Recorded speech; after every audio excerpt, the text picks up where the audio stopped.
নমস্কাৰ বন্ধু বান্ধৱীসকল, আজি এয়া তৈয়াৰ কৰিব ওলাইছোঁ পনীৰ পোলাও।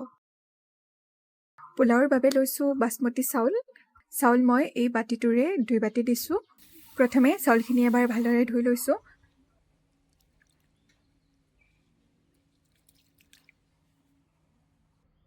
চাউলখিনি ধুই ল'লোঁ। এতিয়া পানীত দি এইখিনি আধা ঘণ্টামানৰ কাৰণে পানীত ভিজাই ৰাখিছোঁ। এতিয়া পনীৰখিনি ফ্ৰাই কৰি লওঁ।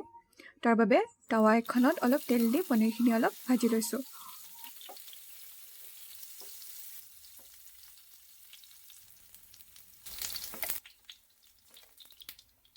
এতিয়া জুইত কুকাৰ এটা বহাই দিছোঁ। কুকিং অইল দিছোঁ 3 চামুচ। তেলখিনি গৰম হোৱাত গোটা জিৰা, লং, ইলাইচি, তেজপাত, দালচেনি আৰু জালুক আৰু এয়া পিঁয়াজ আটাইখিনি দি অলপ সময়ৰ বাবে ভাজি লৈছোঁ। 2 মিনিট ভজাৰ পাছত এতিয়া এয়া দিছোঁ এচামুচ আদা নহৰুৰ পেষ্ট। আদা নহৰুখিনিও ভালদৰে ভাজি লোৱাৰ পাছত এতিয়া এয়া দিছোঁ বিলাহী। চাওক, বিলাহীখিনি ধুনীয়াকৈ সিজি কোমল হৈ পৰিছে। এইখিনিতে মছলাখিনি দি দিম। এয়া দিছোঁ শুকান জলকীয়া গুড়ি, ধনিয়া গুড়ি, হালধি গুড়ি আৰু সোৱাদ অনুসৰি নিমখ। আটাইখিনি ভালদৰে মিহলাই দিছোঁ। মছলাখিনিও ভালদৰে মিহলাই ল'লোঁ।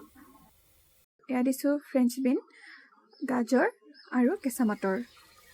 আটাইখিনি ভালদৰে অলপ সময় ভাজি ল'ম 2 মিনিটৰ বাবে।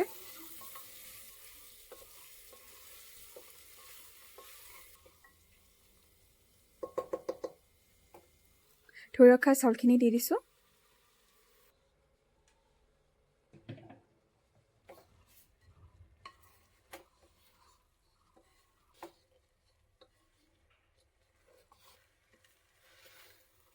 গোটেইখিনি ভালদৰে মিক্স কৰি এতিয়া পানী দিম। যিটো বাতিৰে চাউল জুখি দিছিলোঁ সেই একেটা বাতিৰে পানী দিম। চাউল মই এই বাতিটোৰে 2 বাতি দিছিলোঁ আৰু এতিয়া পানী মই 4 বাতি দিম। মুঠতে চাউলৰ 2 গুণ পানী দিব লাগিব।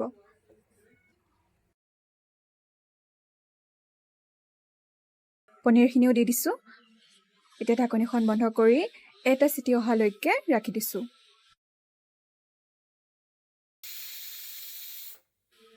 এটা চিটি অহাৰ পাছত মই গেছটো বন্ধ কৰি দিছোঁ।